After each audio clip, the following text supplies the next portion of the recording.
Maayong buntag natong tanan, mapay pagmata nato, patay panudlay, napay atong naong ani, wala pay hilamos.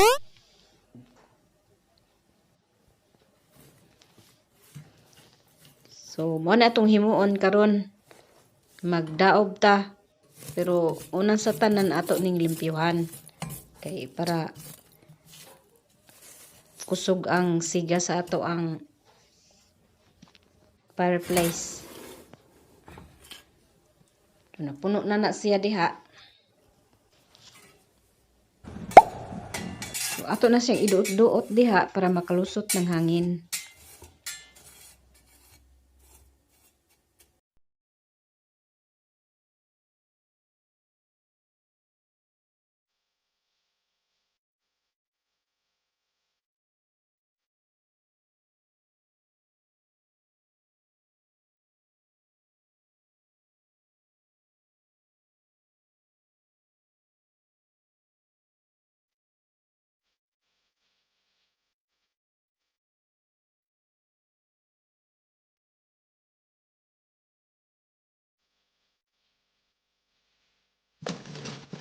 Muna na no, humanin mo mabutang ang mga gagmay nga mga kahoy, ato na sa hinay-hinayan og daog.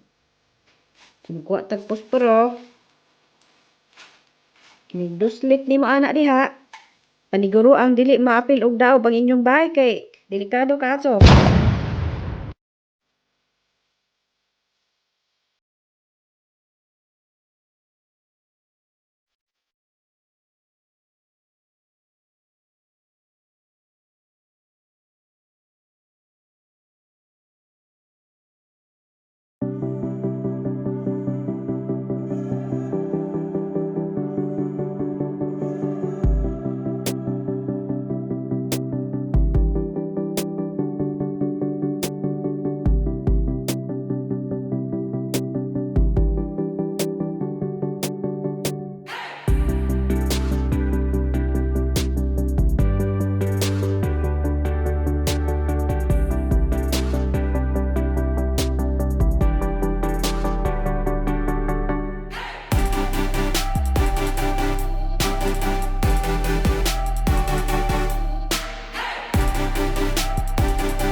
Pwede na makaluto pero distansya lang pud tag gamay kay ang di pud ta maapil og kalitson.